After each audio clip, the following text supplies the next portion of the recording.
Did you know that most men don't like to clean? It's true. Most men don't like to clean, and we're going to talk about solutions to that today. Hi there, I'm Angela Brown, and this is Ask a House Cleaner. This is a show where you get to ask a house cleaning question, and I get to help you find an answer. Now, today's show is brought to us by House Call Pro, and this is the #1 service software for service professionals. So if you have clients and you like to invoice them and you like to get paid on time and you like that one-click processing on your phone, boom, it saves so much time and administrative tasks. So check it out at housecallpro.com/Angela. They've put together a deal for me and my friends. If you're watching this right now, you're one of my friends. So housecallpro.com/Angela. All right, on to today's show, the big secret that you've all been waiting for. What about men who don't like to clean? Well, this is super exciting for me because we have a man on our show today. It is the Royce Ard from My Amazing Maids. This is a maid service he and his wife Tamara own in Columbus, Georgia, and they are rocking the city with their cleaning business. They've got 18 employees, and they have a very specific way of running a variety of different tasks. And his solution is make everything routine and make everything simple. So you are going to love today's episode. Please help me welcome Royce Ard. Hi, my name is Royce Ard. I own, with my wife, My Amazing Maid in Columbus, Georgia.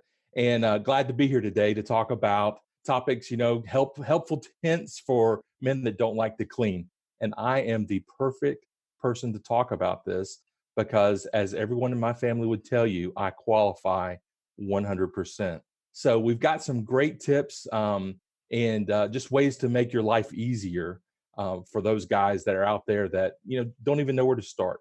Everything is cleanable. As you know, in the professional cleaning business, we can clean just about anything. It's just having the right tools and having the time to do it. So the first thing I would purchase if I was out there trying to, sort of lost in the weeds of cleaning my house, is a good stack of microfiber cloths. Get yourself 10 or 15 microfiber cloths. And the thing about microfiber, for those that have never used it, is microfiber cleans by picking up the bacteria and germs off the surface.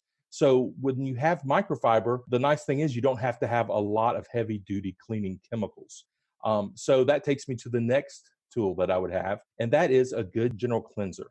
And that can be as simple as just having a spray bottle, fill it up with water, putting a couple of drops of dish detergent, and using that as your general cleanser because you want something that's very mild. General cleanser like that and a microfiber cloth can actually sanitize a surface such as countertop or a sink. Share with us, if you will, what is the difference between being super clean like a professional house cleaner and being a homeowner and just having it be clean enough for everyday living standards? When you're a professional house cleaner, you're going to clean to a certain standard, and then you're going to do a quality control check after you clean to make sure you meet that standard. I think the standard's a little bit different for the homeowner, especially the guy that really doesn't like to clean that often. And that is that you just want it to be clean enough. And so as a homeowner, is it important to have routines for cleaning, or can you just kind of like clean whenever it gets super dirty and it gets to be bothersome? The problem with cleaning when it gets to be super dirty is it just takes a long time. And that just hangs over your head, knowing that you're going to spend Saturday cleaning your apartment or cleaning your house. So just as an example, when a professional cleaning team comes into your apartment, even the smallest apartment, they're going to spend 2 or 3 hours cleaning. That's going to translate to you spending 3 or 4 hours cleaning at the very least. So it's very important, if you want to be successful at this, is to break those cleaning tasks up into something that's very manageable. And let's just start with what you could do on a daily basis, just a routine basis to keep your house clean. Number one is in the kitchen. You could, at the end of every day, clean your countertops. Just wipe them clean. Take microfiber cloth, a little general cleaner, and just wipe your countertops and your sink clean. Number two is rinse your dishes. Even if you don't have time to wash them, rinse them and put them in the dishwasher. If you don't have a dishwasher, at least stack them neatly in the sink so that you can come back to them later. A lot of people don't like to clean, a small number of dishes, so I understand that. But at least get them clean enough, as we would say. In the bathroom, again, in the evening, just take a little general cleaner and wipe your countertops and wipe your sink out. That way, it's nice and neat, the next morning when you get up. In the bedroom, it's very helpful if you just make your bed every morning. I fail at this every day. But it's something, if you would make your bed every morning and fold laundry when you take it out of the dryer. It's as simple as that. So a lot of times, just having your house neat is also pretty close to having it clean when you're looking at the clean enough category. Well, one of the tools we didn't talk about was having a good vacuum cleaner. And I think that's super important in your list of tools or your toolbox. Having a vacuum cleaner that is very easy to get to, maybe you're going to want, two. You may want like the handy little shop vac that you can take off the wall and just clean up crumbs.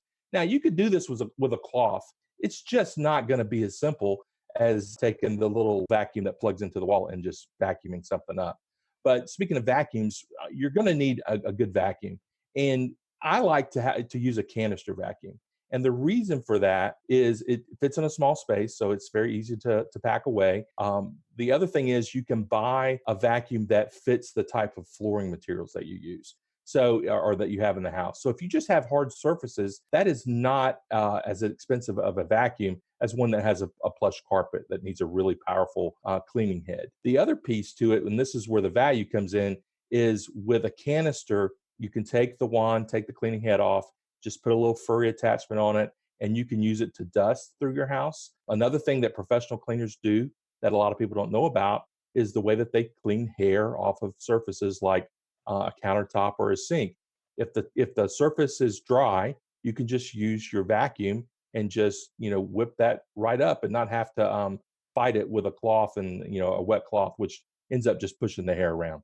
So a lot of men use the microwave quite a bit. And if you use the microwave, inevitably, you're going to have some splatter that gets on the walls of the microwave. And one of the things that you can do when you get ready to clean your microwave is to take a coffee cup, fill it up with about 2/3 of the way with water, and put it on the microwave for maybe a minute and a half. Let the water boil, and then be careful.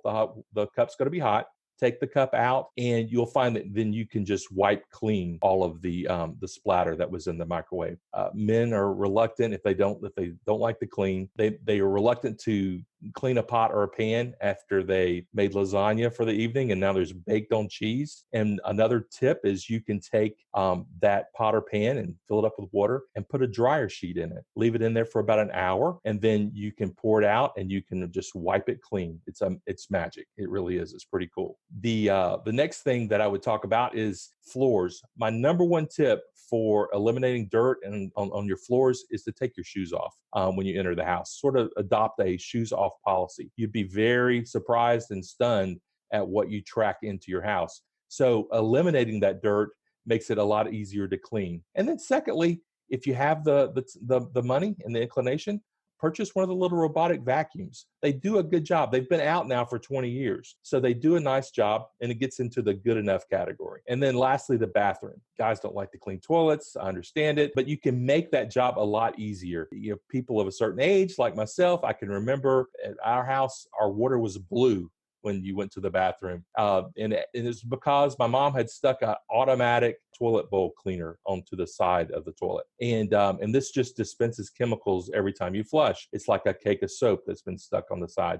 Now you want to make sure you use the one that goes in the toilet bowl, not into the tank. There's a lot of popular ones out now that go in the tank. They're very caustic. They have a lot of bleach in them, and they can actually ruin all the internal parts of the toilet. So you don't want to use that one. You want to use the one that sort of attaches to the bowl, and that will make it easier to clean.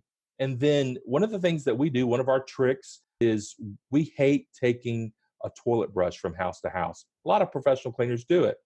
So if a client does not have a toilet brush, we use a disposable toilet wand. Now, you can use one of those disposable heads throughout your whole house. You don't have to use it through, on every toilet. But that's something that does a good job cleaning. You can get under the lip of the toilet bowl and clean that, and then just throw it away. You cannot flush it. You have to throw it in the trash.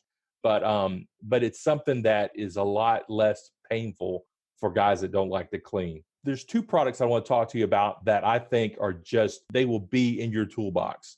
Number one, and this works for when you have somebody special coming over to your house, your mom, whoever, is use a product like Febreze to spray down your sofa, your carpets, your rugs in your house, because Febreze does not mask odors. Febreze actually changes the stink molecule so you can't smell it anymore. So if you're not a cleaner, this is a great way to have your house smell fresh. And then the last thing, and this is sort of the secret product that we use here, and we're a green cleaning company. I know I've mentioned a lot of chemicals that are not green, but we are a green cleaning company. And we use what I would say is probably the original green product way before it was even a category. It's over 100 years old. And it's a product called Bon Ami, Bonami. And it's made up of silica, so like a really fine sand, but it won't scratch anything. So you can use it on glass, you can use it on a countertop. And anytime you have something that's stuck to a surface, you use a little water, use your microfiber cloth, and put a little of this powder on. It's completely safe, and it will help you. It give you just enough abrasive to get whatever you're trying to get off the surface to get it clean. Oh my gosh, those are helpful tips. Thank you so much. This is awesome. Will you tell our listeners where they can go to find you if they want to hire you? Yes, we're easy to find on the web at www.myamazingmaid.com. And you can always call us at 706-507-6243. And that, my friends, is the amazing Royce Ard. Thank you so much, Royce, for joining us today. That was super helpful. And I know lots of our friends in the cleaning industry are going to use these tips. And I'll share with you another secret. Women can use these tips too. I know, it's awesome. All right, if you found this helpful, please pass it on to a friend. And if we've earned your subscription, please subscribe. And don't forget to check out the show notes, where I'm going to leave links to everything about Royce and My Amazing Maid. Until we meet again, leave the world a cleaner place than when you found it.